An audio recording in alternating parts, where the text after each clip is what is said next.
మాజీ ఉప ముఖ్యమంత్రి పొట్టు సత్యనారాయణ గారు ఈ మధ్యన వరుసగా 2-3 ప్రెస్ మీట్లు పెట్టినట్టున్నారు. ఆయన ఏం మాట్లాడుతున్నాడో అతనికే తెలుస్తలేదు. ఎందుకంటే నేనేంటో, నేనేం చేస్తానో, ఎలా ఉంటానో తాడేపల్లిగూడెం నియోజకవర్గానికి అందరికీ తెలుసు. నీ నిజాయితీ ఏంటో, నీ అవినీతి పాత్ర ఏంటో అన్నీ ప్రజలందరికీ కూడా తెలుసు. కానీ నువ్వు ఈ మధ్యన వ్యాఖ్యానిస్తున్నావు. ఏయో అవినీతికర సంఘటనలో వాటాలో అని ఏదో మాట్లాడావు. ఆ రోజు కాదు, ఏ రోజైనా సరే, నువ్వు ఎక్కడైనా సరే చూసుకో. వలవల బాబ్జీ అవినీతి చేశాడు అని చెప్పి నీకు దమ్ముంటే నిరూపించు. నువ్వు మాట్లాడే మాటలకే అసలు నువ్వు సంవత్సరం అయింది, నువ్వు 100 కోట్లు తినేసావని చెప్పి, అన్నిట్లోనూ దోసుకు తినేసావని చెప్పి ప్రజలు చెప్తా ఉన్నారు. అలాంటిది నువ్వు గతంలో నువ్వు ఏదైతే చేసావో, మరి పై అధికారులు చెప్పారు నాకు 10 రూపాయలు నిబ్బుకు 10 రూపాయలు వేసేసుకుని నువ్వు వాళ్ళకి ఇచ్చి వాళ్ళతో అమ్మించిన పరిస్థితులు ఉన్నాయని చెప్పి, అదే పరిస్థితి ఇతరులు కూడా చేస్తారని చెప్పి నీ ఉద్దేశం. కానీ ఈ తాడేపల్లిగూడెం నియోజకవర్గంలో మాత్రం అలా జరిగే అవకాశాలు లేవు. కొన్ని విషయాల్లో నువ్వు పెట్టరేగిపోయి మాట్లాడుతున్న పరిస్థితులు కూడా ఉన్నాయి. నన్నేదో నువ్వు కౌన్సిలర్ చేశానని చెప్తా ఉన్నావంట. నీకు చాలాసార్లు చెప్పాను, నువ్వు ఒకసారి కాదు చాలాసార్లు చెప్పాను. నువ్వు గెలవలేవు, నీ ఏడుపు ఏడవలేవు. 2004లో రాజశేఖర్ రెడ్డి గారు గాలిలో గెలిచావు. 2019లో జగన్మోహన్ రెడ్డి గారి గాలిలో గెలిచావు. అది కూడా ట్రయాంగిల్ మూలంగా గెలిచావు. లేకపోతే నీ బ్రతుకు ఆవేళే బయటపడిపోరు. ఈవేళ నువ్వు మాట్లాడే మాటలు ఎలా ఉన్నాయంటే, నువ్వు కౌన్సిలర్గా నన్ను గెలిపించావా? గెలిపిస్తే నీ కూడా ఉంటాడు నీ ఆత్మ. రాజశేఖర రెడ్డి గారికి ఎవరో ఉన్నారు చూడు, అలాగే నీ ఆత్మ ఇక్కడ ఒకటి ఉంది, కరిభాస్కర్ అని చెప్పి. అతను మరి కరణమప్పారావు గారి టైంలో పోటీ చేశాడు. పోటీ చేస్తే అతనికి వచ్చిన ఓట్లన్నీ డిపాజిట్ కోల్పోయి 100 ఓట్లు పడక డిపాజిట్ కోల్పోయిన పరిస్థితి. అంటే అది కూడా నువ్వే చేయించావా? నువ్వు చేయిస్తే ఇది కూడా నువ్వు చేయించినట్టు. నువ్వు మాట్లాడే మాటలకే అర్థం లేదు. ఎందుకంటే ఆవేళ నాతో పాటు చాలా మంది 20 మంది గెలిచారు, 15 మంది అపోజిషన్స్ గెలిచారు.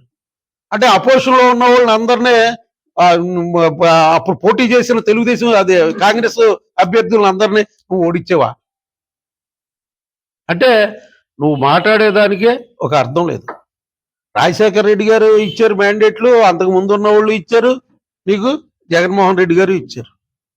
ఇస్తే ఇక్కడ ఏంటంటే విచిత్రం, ఇక్కడ తాడేపల్లిగూడెంలో 7-8 వేలు మార్జిన్, 10,000, ఒకసారి 23,000 వచ్చినట్టు ఉంది నీకే. ఈలో ఆంజనేయులు గారికి 42,000 వచ్చింది.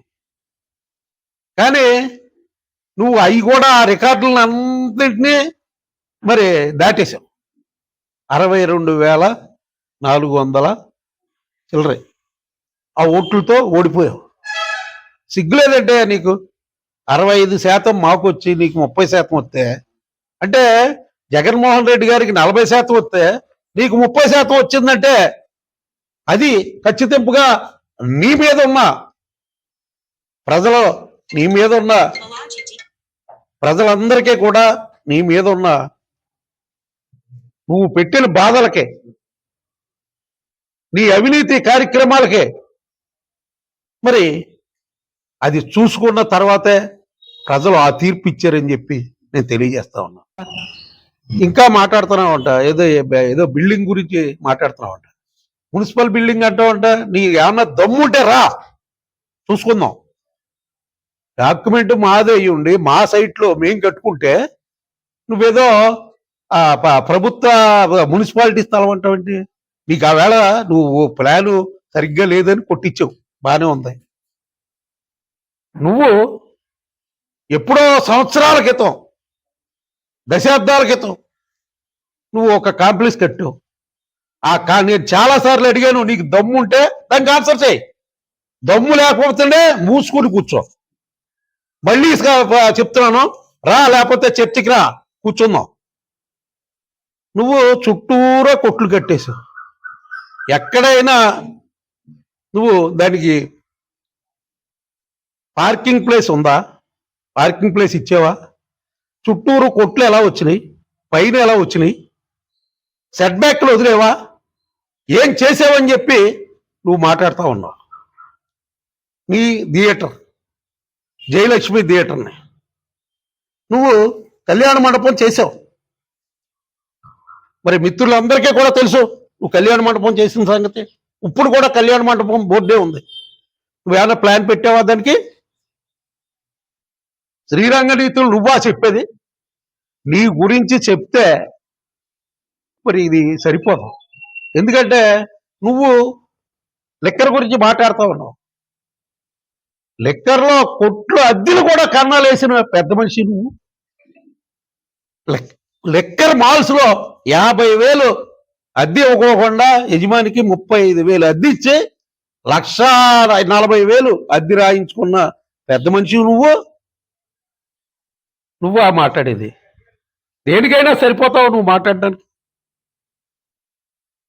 ఆడపడుచులు ఉన్నారు ముదునూరుపాడులో, 11 కోట్లు 12 కోట్లు వాళ్ళకి డబ్బులు రావాల్సి ఉంటే అవన్నీ కూడా నువ్వు టీడీఆర్ బాండ్లు నీ అనుచరుడు భీమవరం నుంచి తీసుకొచ్చావు, రాజు అని చెప్పి వాడి ద్వారా మొత్తం డూప్లికేట్ సంతకాలతో అన్నీ చేయించావు. ఈవేళ మొత్తం అన్నీ అయిపోయినాయి. దగ్గరికి వచ్చింది అది కూడా, టీడీఆర్ బాండ్లు గొడవ కూడా. ఎందుకంటే ఇక్కడ ఈ టీడీఆర్ బాండ్ల గురించి మొత్తం విజిలెన్స్ ఎంక్వైరీ చేసి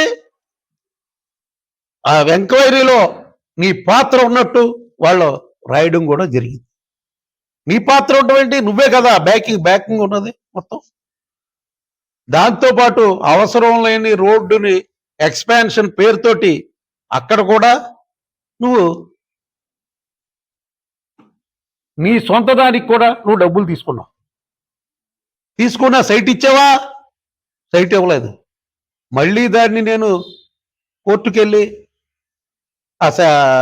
మున్సిపల్ అధికారులకు ఆదేశాలు ఇప్పించి ఆ సైటు మరి అక్కడ కొట్టించడమే జరిగింది. కానీ ఈ రోజు కూడా మున్సిపాలిటీ మరి కమిషనర్ గారు ఎందుకు హ్యాండ్ ఓవర్ చేసుకోలేదో నాకైతే అర్థం కావడం లేదు. దీని మీద కమిషనర్ గారిని నేను వివరణ కోరుతాను.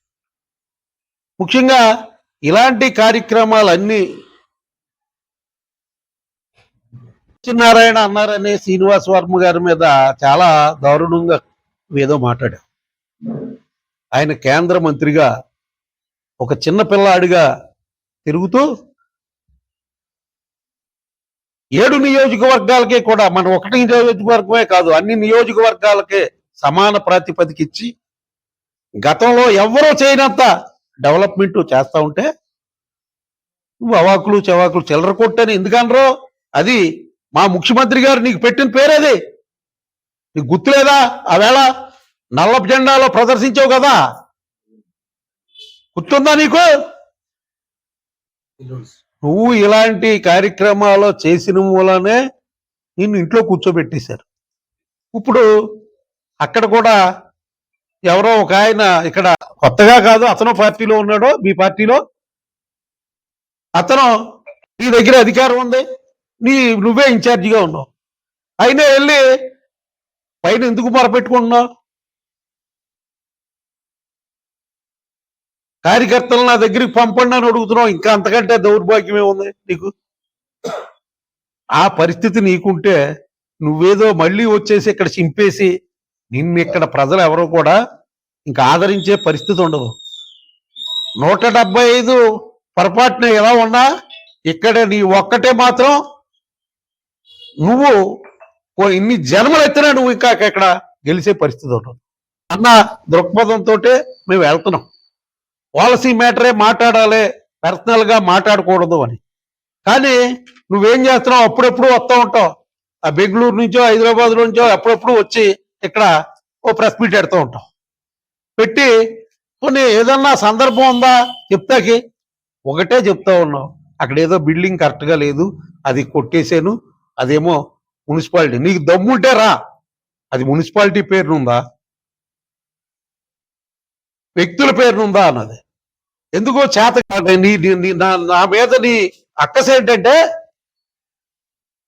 ఎలక్షన్ ముందు 10 కోట్ల రూపాయలు టీడీఆర్ బాండ్లు కొట్టేద్దామని నువ్వు ప్రయత్నం చేస్తే నేను ఆ వేళ ఉన్న ఆర్డీఓకి హెచ్చరించి ఆపడం జరిగింది. ఈవేళ నీ మూలాన 2 మున్సిపల్ కమిషనర్లు సస్పెండ్ అవడానికి సిద్ధంగా ఉన్నారు, 6-7 స్టాఫ్ సిద్ధంగా ఉన్నారు సస్పెండ్ అవడానికి. దానికి అంతటికే కారణం ఎవరో నువ్వు నీ అవినీతి మూలాన వాళ్ళ బలైపోయే పరిస్థితి ఏర్పడింది. ఇలాగా నువ్వు ఇంకా అక్రమ కార్యక్రమాల గురించి, మరి ఇంకా కొన్ని కుటుంబాలు కూడా నాశనం అయిపోయినాయి నీ మూలాన. అవి కూడా నేను చెప్తే తల ఎక్కడ పెట్టుకోవాలో నీకు తెలియదు. నువ్వు ఏదైనా ఉంటే అసలు మాకే అధికారం లేకుండా నాకేం అధికారం ఉందని చెప్పి నాకు వాటాలు ఇస్తారు ఇక్కడ. ఎందుకు మాట్లాడుతున్నావు నువ్వు, ఎందుకు మాట్లాడేవా మాట? నేను ఎక్కడ ఈవేళ తాడేపల్లిగూడెంలో నియోజకవర్గంలో ప్రతి ఒక్కళ్ళకే తెలుసు నా గురించి, నీకు తెలుసు. నేను కౌన్సిలర్గా ఉన్నాను, ఆ వేళ అవినీతి చేశానో అక్రమం చేశానో నీకే తెలుసు.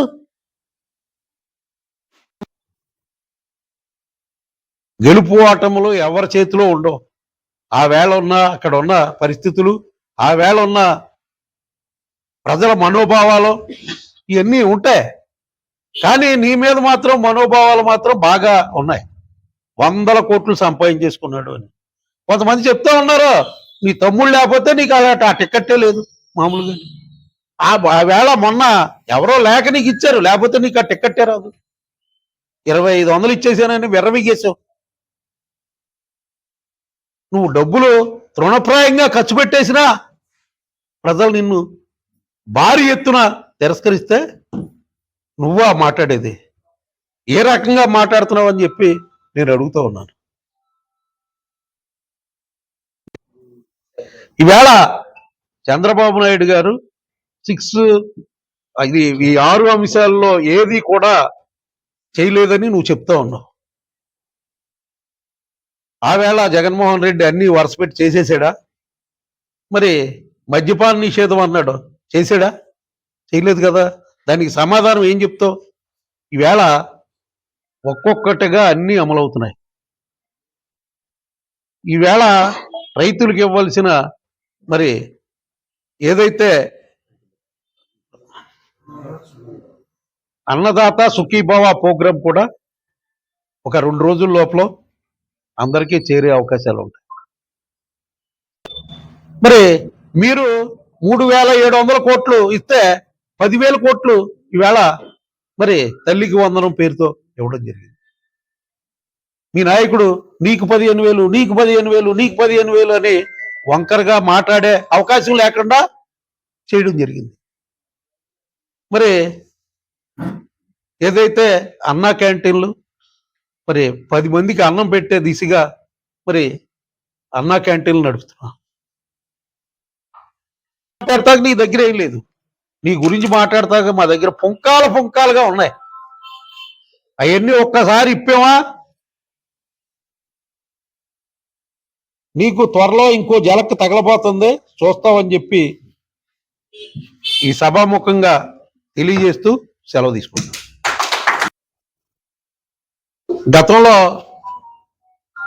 నీ కుమారుడు కోడి పందాల పేరుతోటి బర్రెల దగ్గర డబ్బులు వసూలు చేయలేదా అని చెప్పి ఈ సభాముఖంగా నేను అడుగుతా ఉన్నాను. వసూలు చేశారా లేదా? వసూలు చేశారు కదా. నువ్వు సరిపోతావా? ఏదైనా మాట్లాడతాక నేను సరిపోతాను, నువ్వు సరిపో. కారణం ఏంటంటే నీతి నిజాయితీ అనేది ఉండాలి, క్యారెక్టర్ ఉండాలి. నీ దగ్గర క్యారెక్టర్ అనేది లేదు. నువ్వు క్యారెక్టర్లెస్ అని చెప్పి ప్రజలందరికీ తెలిసిపోయింది. ఒక్కోసారి మర్డర్లు అనేవి అక్కడ ఉన్న వాతావరణాన్ని బట్టి జరుగుతాయే కానీ ఒకళ్ళకొకళ్ళు మర్డర్ చేయించేయడాలు అయ్యి ఎప్పుడో నీ హయాంలో ఉన్నాయి, ఇప్పుడు లేవు.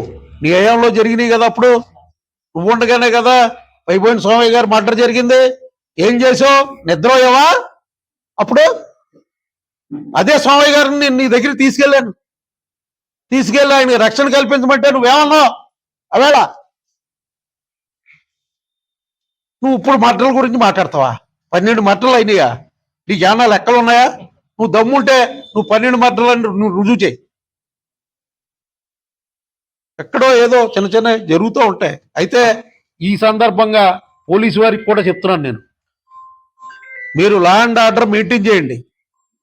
లా అండ్ ఆర్డర్ మెయింటైన్ చేయకపోతే అది ప్రభుత్వానికి ఇబ్బందికరమైన వాతావరణం ఉంటుంది. కాబట్టి పోలీసులు ఖచ్చితంగా లా అండ్ ఆర్డర్ మెయింటైన్ చేయవలసిందిగా ఈ ప్రెస్ మీట్ పరంగా నేను వారికి కూడా విజ్ఞప్తి చేస్తా ఉన్నాను.